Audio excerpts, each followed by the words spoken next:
নমস্কার, কেমন আছেন সবাই? আশা করি ভালো আছেন। আমরাও খুব ভালো আছি। আর সকালে উঠে একটু সাজুগুজু করে নিচ্ছি।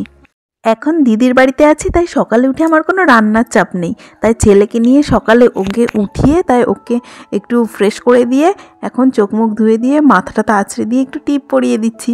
আর আমার ছেলে না টিপ পরতে গেলে কোনো জ্বালাতনই করে না, ওকে শুধু একটু টিক টিক করতে হবে আর তাহলে টিপ পড়ে যায়। এই আবার এখন নতুন না বসতে শিখেছে, ওই জন্য ধপ করে আবার পড়ে গেল। শীতের সকাল, জানলা দিয়ে রৌদ্র আসছে, তাই এই এক কাপ চা নিয়ে জানলায় বসে বসে চা খাওয়াটা মিস করলাম না। অনেকক্ষণ খেলা করার পর ছেলে এবার একটু ঘুমিয়েছে। এবার এক জায়গায় থাকলে যা হয়, দিদি নারকেল কুড়াচ্ছে, এবার আমরা গল্প করতে বসেছি। দাঁড়ান আপনাদেরকে একটু শোনাই। ল্যাপটপে কে পড়াশোনা করছে? ল্যাপটপে চলছে, বন্ধ করেছে। বন্ধ করতে হবে না, কে পড়াশোনা করা আসছে? ও পড়াশোনা করো, দেখতে বলেছে চলে এসে বস। শুনবে কিছুই করা থাকবে না, ওঠা যাও, ওঠো চলে যাও। ও হচ্ছে কিনা দাদুর মতন কথা বলছে। দাদু টিভি চালিয়ে দেখবেন, পরে বলেন আমি কানে শুনছি কীর্তন, তাই আজকে মা যেতে পারবে না, তোমার কানে শুনছে। ও বসো বসো বসো বসো, আমি পিঠে করবো, শুনবো। যাও শিখে শিখে ইংলিশটা বের করো। ইংলিশ ইংলিশ ইংলিশ ইংলিশ বের করো। এইটা দিয়ে কী কী পিঠে বানাবি? এটা দিয়ে পাটিসাপটা আর ক্ষীর পুলি, ভেবেছিলাম চন্দন পুলি, পিঠে পুলি মানে ক্ষীর পুলি। হ্যাঁ, পিঠে পুলি কারে বলে? পুরো পিঠে ক্ষীর পুলি বানাবো। কিন্তু আমি ভেবেছিলাম কি বলতো, চন্দন পুলি বানাবো। তা চন্দন পুলি বানানো যাবে না, মানে চন্দন পুলি বানাতে গেলে এই দিয়েই বানাতে হবে। চন্দন পুলি বানাতে গেলে চন্দন কাটছে না, কাট আছে না, হ্যাঁ, ওই চন্দন কাঠ বেটে, চন্দন বেটে খাওয়া যায়। হ্যাঁ, মানে কীরকম বলতো, পুলি পিঠে বানাবো, যে ক্ষীর পুলি বানাবো।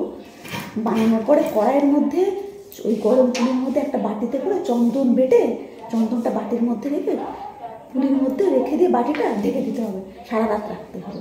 তাহলে যে ভাবটাই চন্দনের গন্ধ পুরো একেবারে চন্দন চন্দন হয়ে যাবে।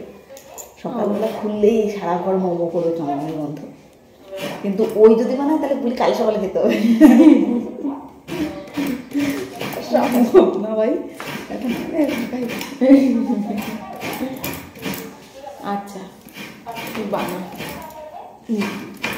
নারিকলটাকে না দিদি আরও পেস্ট করে নিচ্ছে, তাহলে একদম মিহি হবে আর বেশ ভালোও লাগবে খেতে, তাহলে আর দানা দানা বাঁধবে না গালে। আসলে সংক্রান্তি তো চলে গেছে, কিন্তু আমাদের পিঠে করা হয়নি। এবার সেই জন্য বাচ্চা কাচ্চা নিয়ে তো সুযোগ সুবিধা বুঝে আজকে আমাদের বাড়িতে পিঠে। কিছুটা চাল আবার দিদি রাত্রে ভিজিয়েছিল, সেটা সকালে বেটে তারপর আবার রৌদ্রে দিয়ে একটু শুকিয়ে নিয়েছে। ওটা দিয়ে না তেলের পিঠে হবে। এরকম করে তেলের পিঠে করলে বেশ ভালো সাইডে ফুল ফুল টাইপের হয় দেখতে। যারা করেছেন তারা তো নিশ্চয়ই জানেন। এরপর আমি আবার ছাদে চলে গেলাম জামা কাপড়গুলো নিয়ে আসতে। জামা কাপড়গুলো নিয়ে এসে ছেলেও ওদিকে প্রায় মানে উঠেই পড়েছে।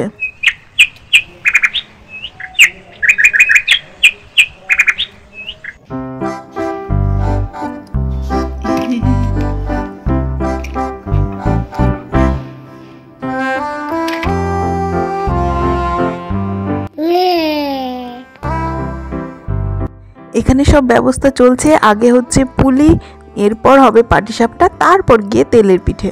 আসলে সন্দেশ দিয়ে যতই খায় না কেন, নারিকেল দিয়ে টেস্টটাই যেন আলাদা লাগে। আর এদিকে পুলির জন্য ক্ষীর বানানো হচ্ছে, কিন্তু ওটা দোকান থেকে কিনে আনলেই হয়ে যায়, আর এটা বাড়িতে করা, এটাই হচ্ছে ব্যাপার। ভেঙে দিলে আবার আটকে দেবে। দেখো দাদা কি বানিয়েছে। গেল ভেঙে গেল।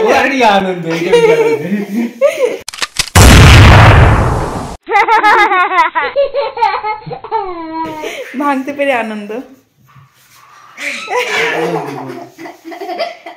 আজকে একটু ফটো তোলা হবে বলে দিদি যে কটা পাটিসাপটা বানাতে যাচ্ছে সব ছিঁড়ে যাচ্ছে, এটাই হয়। খাই